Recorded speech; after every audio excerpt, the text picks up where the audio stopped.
সিমলা ও মানালি ঘুরতে যাবেন ঠিক করছেন। মিনিমাম 7 নাইট 8 ডেজ আপনার লাগবে ট্রেনে যাওয়া আসা নিয়ে। একটা নিশ্চিন্তে ফ্যামিলি ট্যুর শেয়ার করব এই ভিডিওতে। এই ভিডিওতে আমরা জানব কি করে সিমলা পৌঁছাবেন, সঠিক ট্যুর প্ল্যান, খরচ কত হতে পারে, যাবার সঠিক সময়, বাঙালির জাতীয় খাবার মুড়ি, আর এই রকম জায়গায় মানালিতে মুড়ি কোথায় পাবেন তারও খোঁজ দেবো এই ভিডিওতে। তো চলুন ভিডিওটি শুরু করা যাক।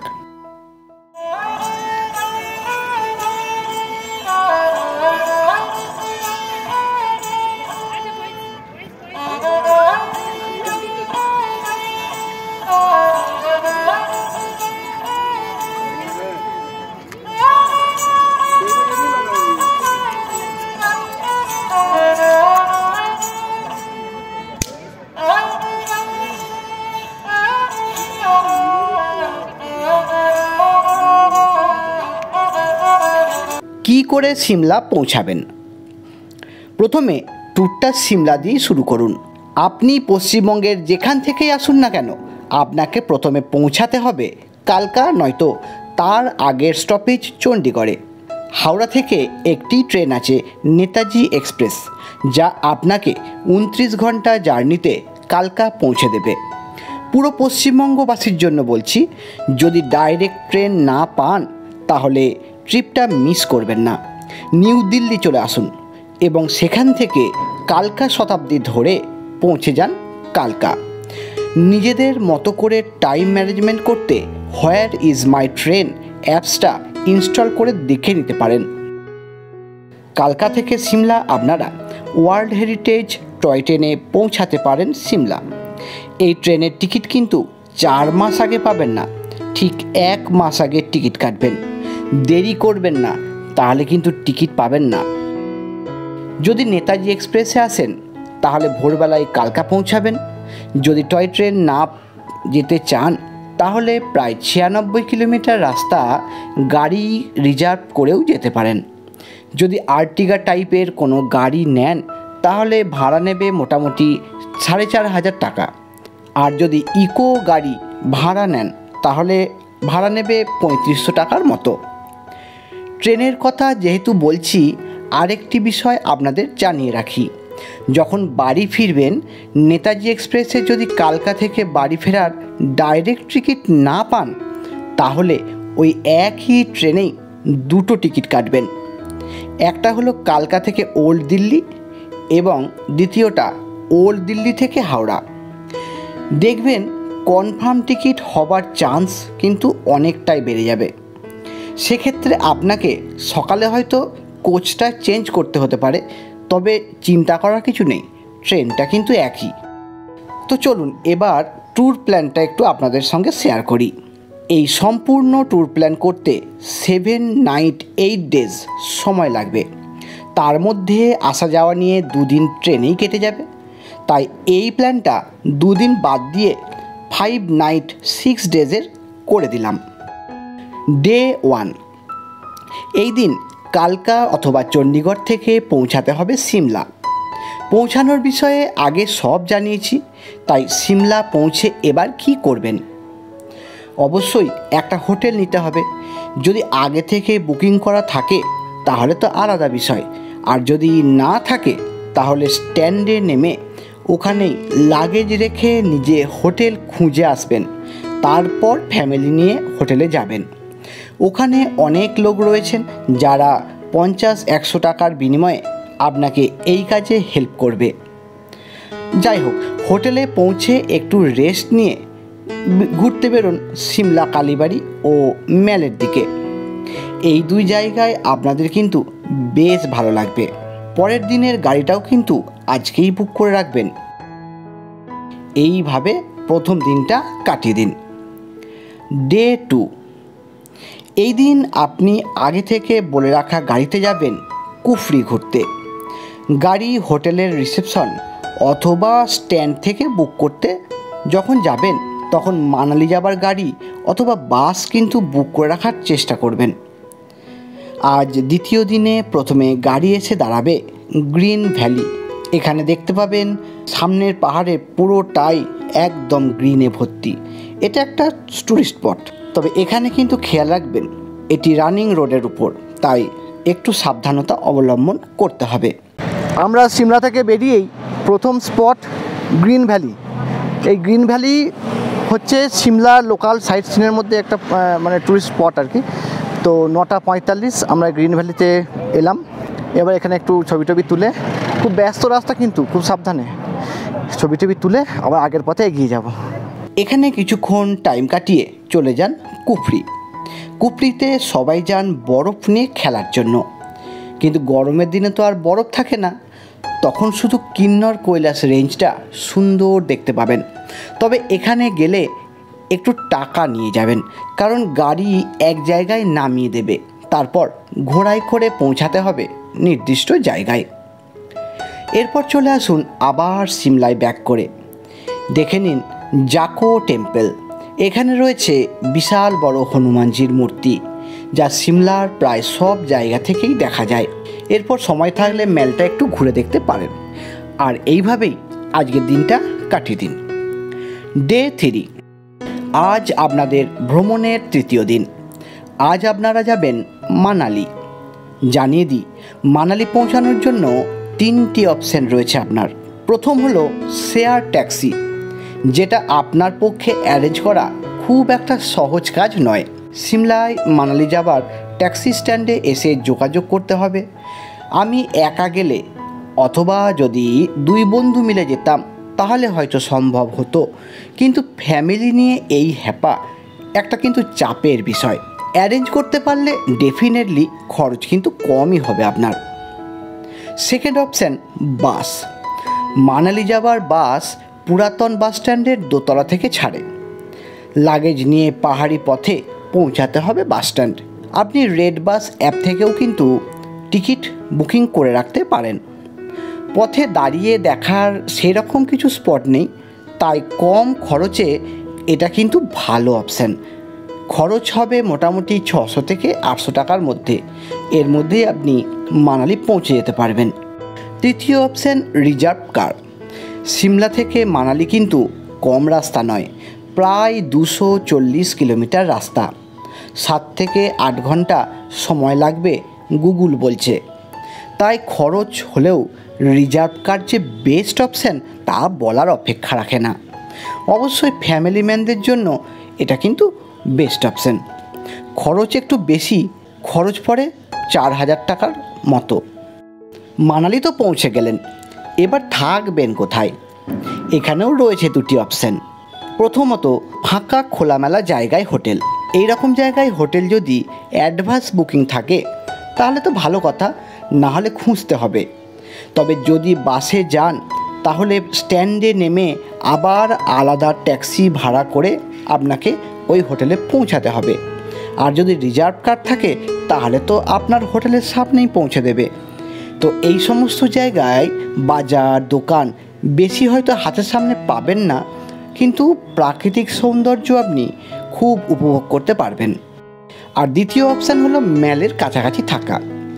এই রকম জায়গায় যদি হোটেল বুকিং থাকে তাহলে বাস অথবা শেয়ার ট্যাক্সিতে গেলে স্ট্যান্ডে নামিয়ে দেবে এবং সেখান থেকে পায়ে হেঁটে আপনি হোটেলে পৌঁছে যেতে পারবেন। সব বাজার দোকান এবং মল একদম কাছেই। বাঙালি হোটেল, বাঙালি খাবার সব কিছুই এখানে পেয়ে যাবেন। আমার চ্যানেলে বাঙালি হোটেলের ভিডিও রয়েছে, আপনি কিন্তু দেখতে পারেন, আপনার বুকিং করতে সুবিধা হবে। ডেসক্রিপশন বক্সে লিংক দেওয়া রইল। যাই হোক, হোটেলে পৌঁছে রেস্ট নিন, বিকালে মল ঘুরে দেখুন, আর সাথে পরের দিনের গাড়িটাও কিন্তু বলে রাখুন। এই মানালিতে আপনাকে 2 দিন থাকতে হবে। একদিন আপনি লোকাল সাইট সিন ঘুরবেন, আর দ্বিতীয় দিন আপনি রোটাং পাস, সোলাং ভ্যালি, অটল টানেল এইগুলো ঘুরে দেখবেন। লোকালের জন্য গাড়ি 2,500 থেকে 3,000 টাকার মতো নেবে। আর যদি রোটাং পাস ঘোরেন তাহলে শেয়ার গাড়িতে 1100 টাকা মতো লাগবে পার হেড। এটা উইথ পারমিশন কি না একটু জেনে নেবেন, কারণ রোটাং পাসের জন্য আলাদা করে পারমিশন করাতে হয়। তো একটু কথা বলে নেবেন এবং আজকেই কিন্তু সব কিছু ঠিক করে রাখবেন। ডে 4, ধরে নিলাম আজ আপনি ঘুরতে যাবেন রোটাং পাস, অটল টানেল এবং সোলাং ভ্যালি। রোটাং পাস যাবার জন্য পারমিশন করাতে হয়, যদিও সেটা আপনার হেডেক না, ওদের আগে থেকে বলে দিলে ওরাই করিয়ে ড্রাইভারের হাতে দিয়ে দেবে। আজকে যেখানে যাবেন খুব মজা করতে পারবেন। বিষয়টা এমনই যে যখন রোটাং পাসে আপনি বরফ পাবেন তখন আবার সোলাং ভ্যালিতে পাবেন না, আবার যখন সোলাং ভ্যালিতে অফুরন্ত বরফের মজা করবেন তখন আবার রোটাং পাস ওপেন হবে না। মোটামুটি মে মাসের 15 তারিখের পর রোটাং পাস ওপেন হয় এবং নভেম্বর ডিসেম্বরের পর যখন বরফ পড়া শুরু হয় তখন আবার এই পাস বন্ধ হয়ে যায়। উল্টো দিকে অপর টাইমটাতে ঠান্ডার সময় সোলাং ভ্যালিতে দারুণ মজা করতে পারবেন, কারণ সোলাং ভ্যালিতে তখন বরফে ভর্তি থাকে। এই বরফের উপর আপনি স্কেটিং, বেলুন রাইড ইত্যাদি বিভিন্ন রকম রাইড অ্যাক্টিভিটি করতে পারবেন। তবে স্কেটিং, বরফের ড্রেস যাই আপনি ভাড়া নেন প্রচুর দরদাম করবেন।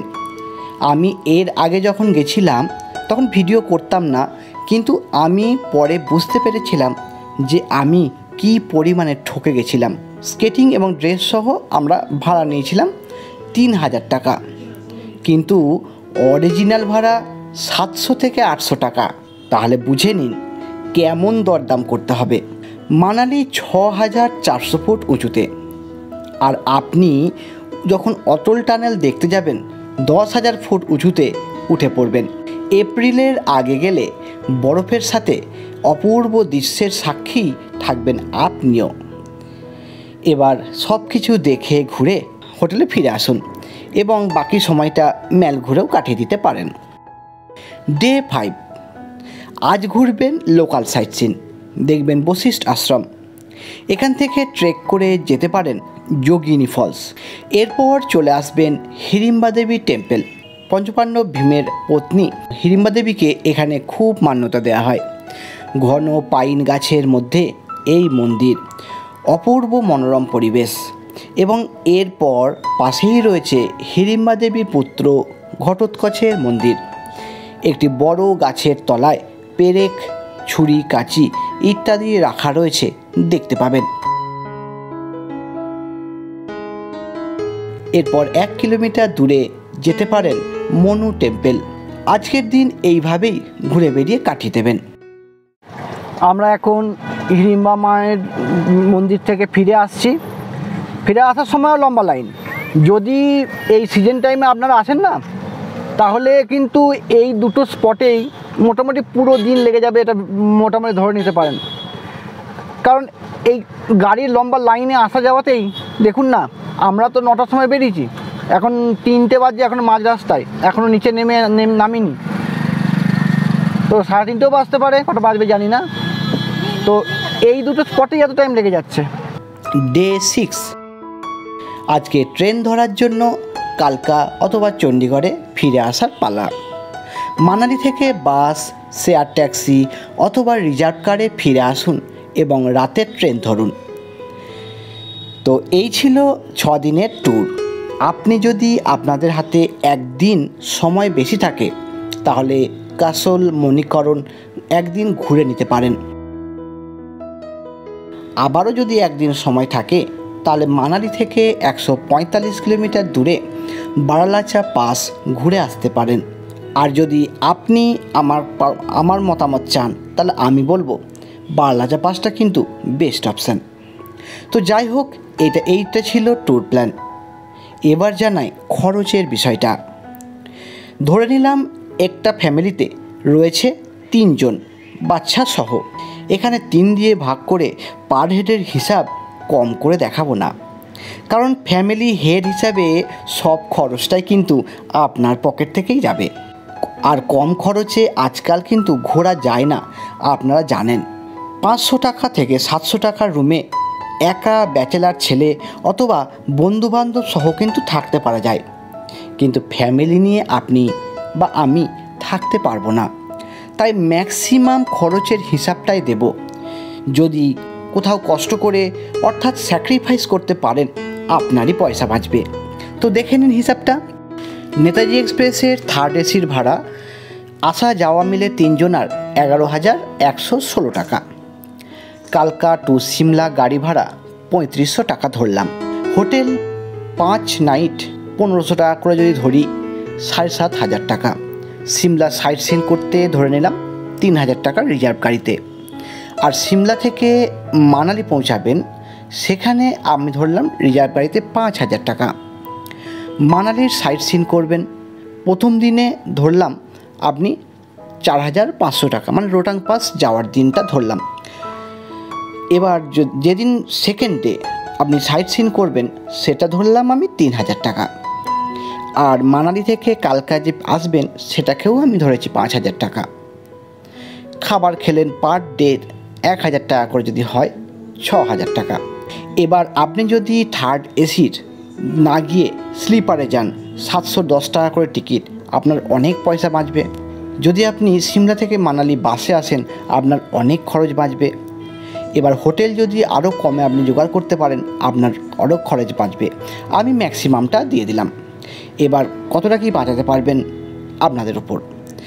তো আপনাদের একটা হিসাব দিলাম যাতে আপনারা সুন্দরভাবে ঘোরার মতো এবং নিশ্চিন্তভাবে ঘোরার মতো ঘুরতে পারেন।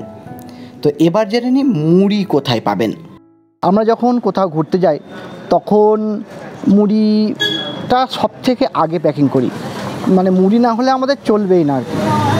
তার বাপরে গাড়ি, তো মুড়িটা কোথায় পাওয়া যাবে?